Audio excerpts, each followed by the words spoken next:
Hello friends, welcome to my channel. Today we are going to start a very important topic, numerical methods or we can say numerical analysis. ठीक है, तो ये बहुत important topic है। ये सभी fields में, मैथमेटिक्स की और भी बहुत सारी फील्ड्स हैं जिसमें ये यूज होता है। ठीक है, ये हमें सॉल्यूशंस प्रोवाइड करता है different different kind of equations के। जैसे कि हमारे मैथमेटिक्स में बहुत सारी ऐसी फील्ड्स हैं जैसे कि डिफरेंशियल इक्वेशन, इंटीग्रल इक्वेशंस और वी कैन से इंटीग्रेशन। ठीक है, इन सभी टॉपिक्स की कोई ना कोई लिमिटेशंस होती हैं। जैसे कि हमारे अगर किसी ने बोल दिया लिमिटेशंस लाइक मतलब ऐसी कोई ना कोई इक्वेशंस पड़ी होंगी जिनका ये सोल्यूशन नहीं प्रोवाइड कर रहे। सपोज किसी ने बोल दिया e raise to power x square, ठीक है, इसकी इंटीग्रेशन करने को बोल दिया, तो इंटीग्रेशन में इसका कोई सोल्यूशन नहीं है। अगर आप बोलोगे e raise to power x square ये एक कॉन्टिन्यूअस फंक्शन है, इसको वाई सपोज कर लोगे, अगर इसकी इंटीग्रेशन करनी है फ्रॉम 0 to 1 सपोज कर लो, ठीक है, तो आपको क्या करना होता है, अगर इसका एरिया फाइंड आउट करोगे तो एरिया क्या होगा इसका, integration of Y D X from जो भी इंटरवल गिवन होगा 0 से 1। बट इसकी इंटीग्रेशन करने का हमारे पास एग्जैक्ट कोई भी फॉर्मूला नहीं है, तो ऐसी कुछ इक्वेशंस पे आके हमारे पास इंटीग्रेशन में काम रुक जाता है। और we can say algebraic equation जो होती है हमारे पास a x plus b equals to c, ऐसी इक्वेशंस जो लीनियर इक्वेशंस है उनके पास हमें पता है कि एटमोस्ट वन सोल्यूशन होगा। उसके सोल्यूशन को फाइंड आउट करने के हमारे पास बहुत सारे वे हैं। अगर हमारे पास कोई क्वाड्रेटिक इक्वेशन गिवन है उसको भी सॉल्व करने के लिए हमारे पास बहुत सारे मेथड है। अगर हमारे पास क्यूबिक इक्वेशन है उसको भी हम सॉल्व कर सकते हैं। जैसे जैसे अगर इनकी पावर बढ़ती जाएगी, ए रेज टू पावर अगर X raise to power increasing होती जाएगी, पावर में इंक्रीज होता जाएगा, और या फिर इक्वेशंस ऐसी दे दी 1/2 - 1 = 0, ये तो 1/2 लिख दिया, अगर मैं यहाँ पे लिख दूं 1/9 एक्स रेज टू पावर 1/9 - 1 = 0, तो ऐसी इक्वेशंस को सॉल्व करने का कोई सोल्यूशन नहीं है। ये सारी हमारे पास अलजेब्राइक इक्वेशंस हैं, ठीक है, तो इनको इंटीग्रल इक्वेशन में या फिर डिफरेंशियल इक्वेशन में इनको सॉल्व करने के लिए कोई मेथड नहीं है।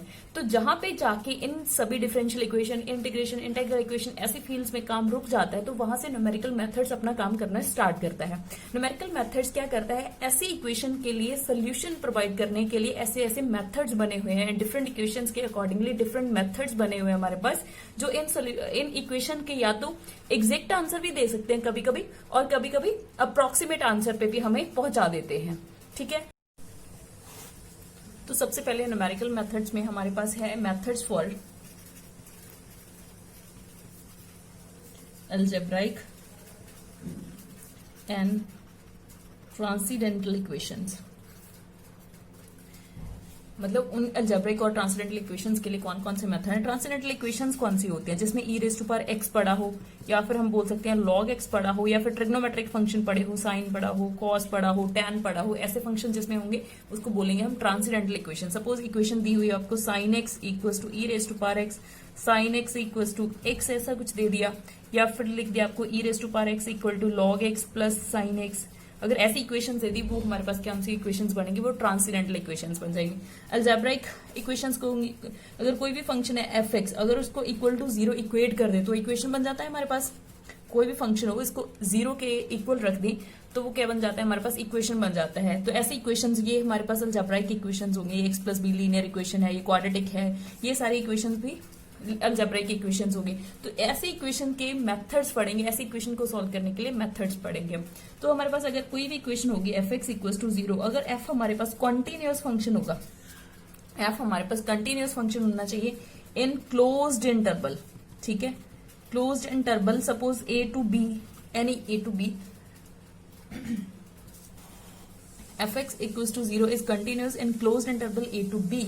और अगर साथ में ये भी दे दें कि एफ ए पे इस फर्स्ट पॉइंट पे and F at B are of opposite sign, अगर एफ ए पॉजिटिव आ रहा है तो एफ बी नेगेटिव आ रहा होगा, अगर एफ ए नेगेटिव आ रहा है तो एफ बी पॉजिटिव आ रहा होगा। ठीक है, अगर साथ में अगर हमें फर्स्ट ऑफ ऑल एफ जो भी दिया होगा वो कॉन्टिन्यूअस होना चाहिए क्लोज्ड इंटरवल में, और F at A eight F at B ये ऑपोजिट वैल्यूज होनी चाहिए। ठीक है, ऑपोजिट साइन की वैल्यूज होनी चाहिए। तो ये डेफिनेट कि F of A into F of B करेंगे तो नेगेटिव आएगा। अगर एफ ऑफ ए और एफ ऑफ बी हमारे पास ऑपोजिट साइन के हैं तो इंटरमीडिएट थ्योरम हमें क्या बताती है, इन दोनों की प्रोडक्ट तो पक्का नेगेटिव जाएगी, ठीक है। अगर इसको ग्राफिकली देखें हम, ए पॉइंट पे कुछ ना कुछ पॉजिटिव रिस्पॉन्स मिल रहा है फंक्शन का, बी पे कुछ ना कुछ नेगेटिव रिस्पॉन्स मिल रहा है। अगर ये फंक्शन कंटिन्यूस है तो एटलीस्ट वन पॉइंट पे तो ये एक्स एक्सिस को कट करके जाएगा ही जाएगा, ठीक है। ये फंक्शन हमारे पास कंटिन्यूस गिवन है, तो यहां से यहां तक इस फंक्शन के ग्राफ में कोई भी किसी तरह का कोई ब्रेक नहीं होगा, ये कहीं भी टूटा हुआ नहीं होगा। तो ये यहां से यहां तक जाने के लिए एटलीस्ट वन टाइम तो एक्स एक्सिस को कट करेगा ही करेगा।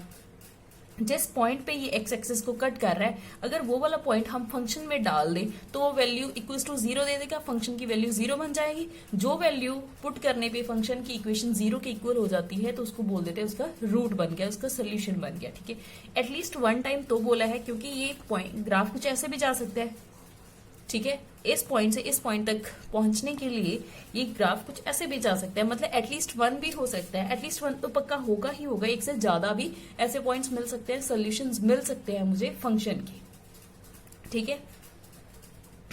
तो हम बोल देते हैं देयर एग्जिस्ट एटलीस्ट वन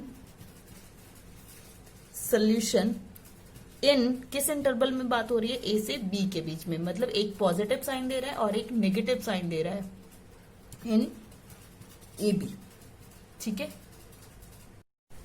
तो एक्चुअल में इंटरमीडिएट थ्योरम हमें आइडिया दे देती है कि इक्वेशन का रूट किस इंटरवल में लाई करेगा, ठीक है। तो सबसे पहले जो इंटरमीडिएट थ्योरम है वही बेस बनी हुई है न्यूमेरिकल एनालिसिस के सभी मेथड्स का। उनमें हम ये बात मान के चलेंगे, ये बात सभी मेथड्स में कॉमन होगी, जो भी फंक्शन लेंगे हम वो कंटिन्यूअस होना चाहिए और ऐसे कोई ना कोई दो रियल नंबर मिल जाएंगे हमें जिन पे फंक्शन की वैल्यू ऑपोजिट आ रही होगी, फंक्शन का ऑपोजिट साइन क्या आ रही है, suppose that means F of A into F of B की जो वाली ये कंडीशन है उसको सेटिस्फाई कर रही होगी। तो हम बोल सकते हैं कि उस इंटरवल में उस इक्वेशन के एटलीस्ट वन रूट तो लाइक करेंगे ही करेंगे। हम एक इक्वेशन लेके चलते हैं एग्जाम्पल के लिए। अगर मैं ये ले लू X raise to power 4 plus 3x square minus X minus 2 equals to 0, अगर ये एक इक्वेशन ली है, ठीक है, तो इसके हमें पता है कि इसकी पावर 4 है तो एटमोस्ट 4 सोल्यूशन बनेंगे इसके, एटमोस्ट ज्यादा से ज्यादा 4 सोल्यूशन बनेंगे इसके, ठीक है। उसके बाद अगर हमें चेक करना हो, अभी आइडिया लगाना हो, हमें एग्जैक्ट सोल्यूशंस नहीं फाइंड आउट करने, तो हमें सिर्फ आइडिया लगाना हो कि कौन से इंटरवल में इस इक्वेशन का रूट लाई करेगा। तो उसके लिए हम क्या करेंगे, सपोज 0 से 1 वाले इंटरवल हमने उठा लिया, तो पहले तो 0 डाल के देखेंगे, 0 डाला तो क्या आएगा, negative answer, F at 0 is -2। तो एफ एट 1 पे क्या आएगा, 4 माइनस 3 इज 1, मतलब 0 पे नेगेटिव आ रहा है, 1 पे पॉजिटिव आ रहा है, that means F at 0 into F at 1 is less than 0 हो जाएगा। तो मुझे डेफिनेटली ये बात पता है कि 0 से 1 के बीच में इस इक्वेशन के एटलीस्ट वन रूट तो पक्का लाइक करेगा ही करेगा, ठीक है। तो ऐसे ही हम आगे के इसके मेथड स्टडी करेंगे जो इंटरमीडिएट थ्योरम पे ही बेस्ड होंगे, ठीक है।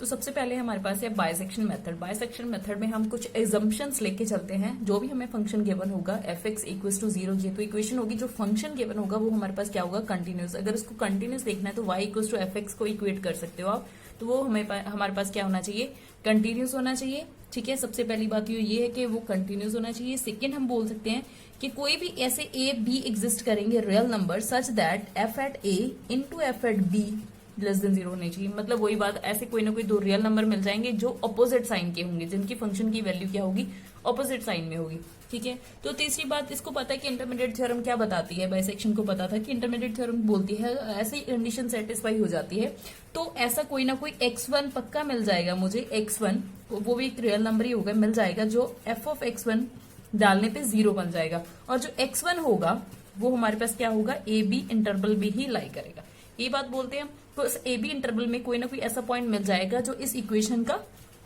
सोल्यूशन बनेगा। देयर एग्जिस्ट एटलीस्ट, आप यहाँ पे लिख सकते हो एटलीस्ट वन, ऐसा कोई ना कोई पॉइंट मिल जाएगा जो फंक्शन को सेटिस्फाई करके मतलब उसका सोल्यूशन बनेगा, ठीक है। तो बाइसेक्शन मेथड ने ये वाली सारी असम्पशंस लेके चली थी और उसने ये वाले पॉइंट का पता लगाया था कि कौन सा ये वाला पॉइंट कौन सा होगा जो इक्वेशन का रूट बनेगा, ठीक है। तो इसके लिए हम क्या करेंगे, अगर इसको देखें एफ एक्स इक्वल टू 0 हमारे पास इक्वेशन है, ये कंटिन्यूस फंक्शन गिवन था, एफ एक्स जो भी फंक्शन होगा हमारे पास कंटिन्यूस होगा, ये सबसे इंपॉर्टेंट है कि जो फंक्शन है हमारे पास वो कंटिन्यूस होना चाहिए, ठीक है। तो इसने बता दिया कि एट ए एंड बी दो ऐसे रियल नंबर मिल जाएंगे जिनकी ऑपोजिट साइन की वैल्यूज होंगी। अगर मैं मान के चलूं ए है, ये कोई बी है, अगर ऐसा कोई ग्राफ ड्रॉ कर दे हम, ये पॉजिटिव वैल्यू दे रहा है और ये नेगेटिव वैल्यू दे रहा है यहां से, ठीक है। तो बायसेक्शन ने क्या किया, ए और बी, इस जो मुझे पता था इंटरमीडिएट थ्योरम के अकॉर्डिंगली कि इस इंटरवल में कोई ना कोई ऐसा पॉइंट मिलेगा मुझे डेफिनेटली जो इस इक्वेशन का रूट बनेगा, ठीक है। तो बाइसेक्शन ने उस रूट को ढूंढने के लिए क्या किया, इन दोनों पॉइंट्स का एवरेज ले लिया। अगर दोनों पॉइंट्स का एवरेज लेंगे तो लाई तो इसी में करेगा ना, इसी इंटरवल में, ए टू बी के इंटरवल में ही करेगा। सबसे पहले उन्होंने कुछ इसके एवरेज ले ली, a प्लस बी बाई 2, यही बनेगी इसके एवरेज। इसको नाम दे दिया कुछ ना कुछ x1, ठीक है।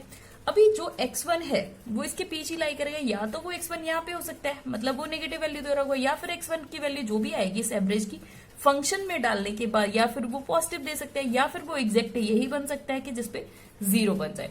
तो मतलब एफ ऑफ x1 के पास 3 ऑप्शंस हैं, या तो वो 0 हो सकता है, एफ ऑफ x1 या फिर पॉजिटिव हो सकता है, या फिर एफ ऑफ x1 नेगेटिव हो सकता है, ठीक है। अगर तो हमारे पास एफ ऑफ x1 0 आ गया तो काम यहीं पे खत्म हो गया, हमें वो सोल्यूशन मिल जाएगा, वो रूट मिल जाएगा हमें। अगर वो पॉजिटिव या फिर नेगेटिव आया उसके अकॉर्डिंगली, अगर तो वो पॉजिटिव आया तो इधर लाई करेगा, ठीक है। अगर वो नेगेटिव आया तो इधर लाई कर जाएगा। अगर ये पॉजिटिव आता है तो यहाँ कहीं लाई करेगा x1, ठीक है, जिसकी वैल्यू कुछ ना कुछ पॉजिटिव होगी, ऊपर को जाएगी, ठीक है। तो अभी मुझे ये पता चल गया कि जो नेक्स्ट रूट है, मुझे पता था कि a में वैल्यू क्या करती है नेगेटिव, और x1 पे कोई ना कोई वैल्यू पॉजिटिव है, तो मुझे पता है a और x1 के बीच पे भी इसका कोई ना कोई रूट पक्का लाई करेगा, ठीक है। अभी जो हमारे पास पहले इंटरवल था वो ए से बी तक था, मतलब इतने बड़े इंटरवल में मुझे वो वाला पॉइंट ढूंढना था। अभी हमारे पास क्या हो गया, काम हमारा कम हो गया, हमें इंटरवल छोटा मिल गया, ठीक है। अभी जो रूट लाई करेगा वो ए से x1 के बीच बीच में ही लाई करेगा। अभी जो हमें नेक्स्ट काम करना है वो सारा किस में करना है, ए से x1 के बीच में। तो प्रोसेस वही रिपीट करते जाना है हमें। तो ए और x1 अभी जो नए पॉइंट्स मिले हैं हमें, उन दोनों का एवरेज लेंगे। अगर इन दोनों का एवरेज लेंगे तो लाई तो इसी इंटरवल में ही करेगा, इसी ए टू x1 में ही करेगा। तो इसके लिए क्या है, तो कोई ना कोई नया पॉइंट बन जाएगा x2, वो क्या होगा, एवरेज होगा ए और x1 की। अभी डिपेंड करता है, x2 के पास भी 3 ऑप्शंस होंगे फंक्शन में डालने के बाद, या तो ये एफ ऑफ x2 जो है वो 0 बन जाएगा, या फिर वो क्या होगा पॉजिटिव होगा, या फिर क्या होगा नेगेटिव होगा। अगर तो 0 बन गया तो काम यहीं पे खत्म हो जाएगा हमारे पास। अगर 0 हो तो काम यहीं पे खत्म हो जाएगा, हमें x2 सोल्यूशन मिल जाएगा। अगर वो पॉजिटिव या नेगेटिव होता है उसके अकॉर्डिंगली हम देख लेते हैं। अगर वो पॉजिटिव होता है इस केस में, अगर वो नेगेटिव होता है इस केस में, तो यहाँ पे कहीं ना कहीं लाई करेगा x2, जिसकी कोई ना कोई नेगेटिव वैल्यू होगी।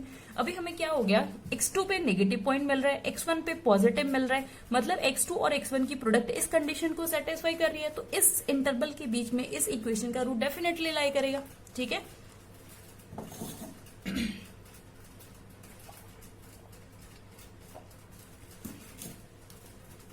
तो इस इक्वेशन में इस इंटरवल में इस इक्वेशन का रूट लाई करेगा।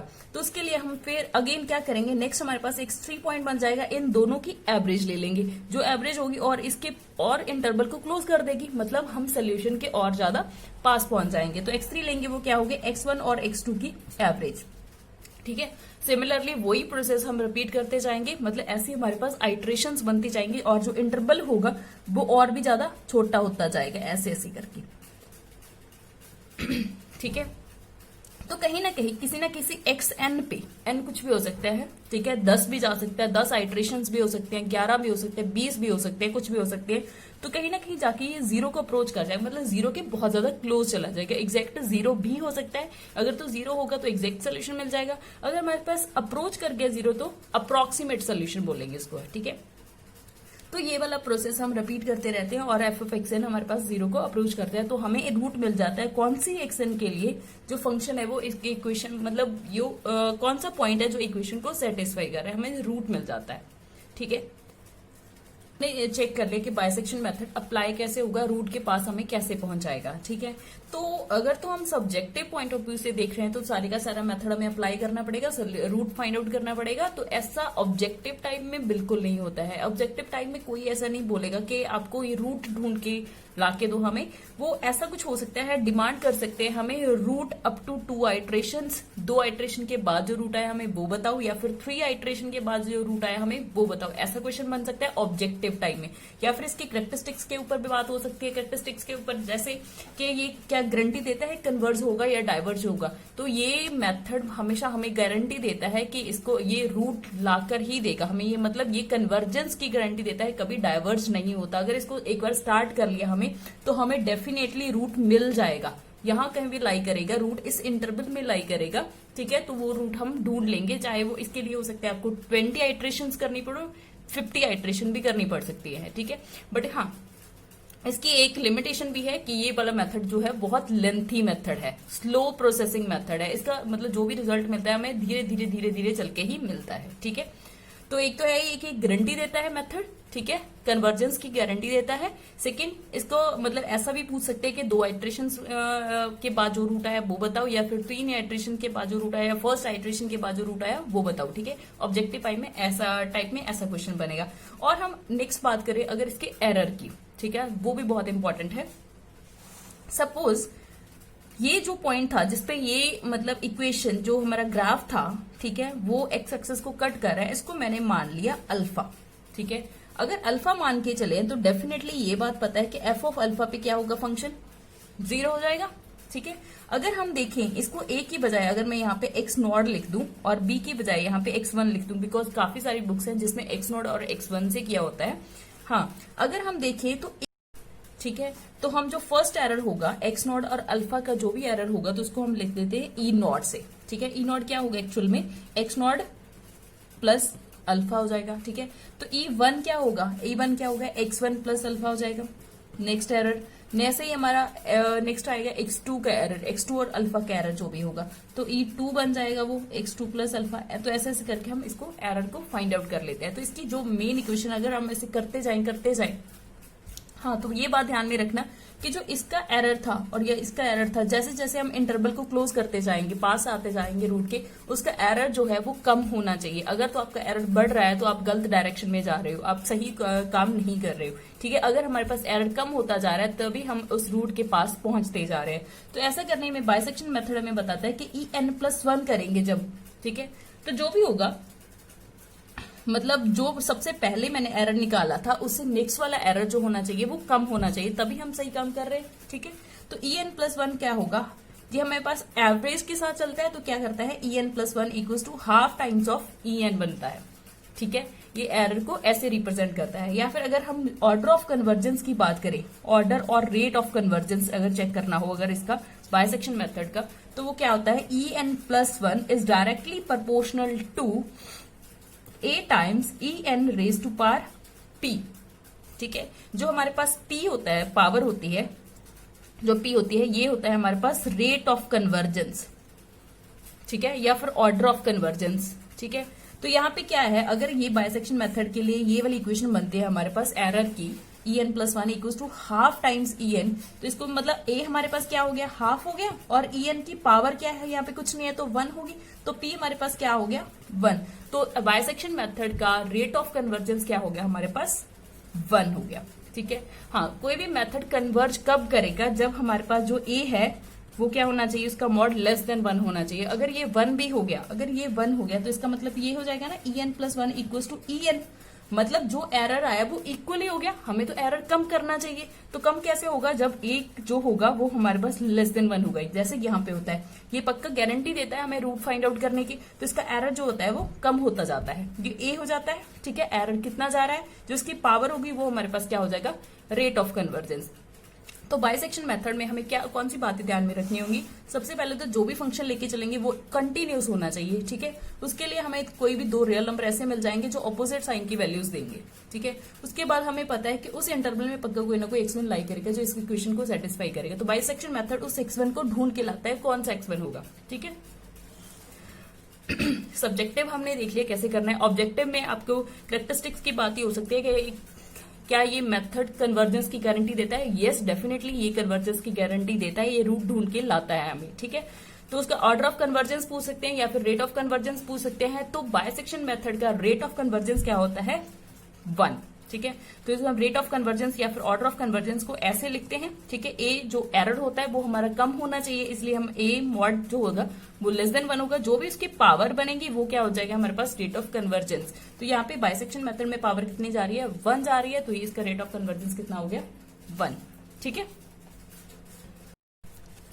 एक्चुअली यहाँ पे थोड़ी सी मिस्टेक होगी, अगर हम एरर ढूंढ रहे हैं यहाँ पे तो एक्स नॉट में से अल्फा को माइनस करेंगे तभी हमारे पास एरर मिलेगा यहाँ पे, या फिर ऐसे बोल सकते हैं X naught equals to alpha plus E naught, X one equals to alpha plus E one, तो ऐसे करके इसका एरर निकल जाएगा, ठीक है।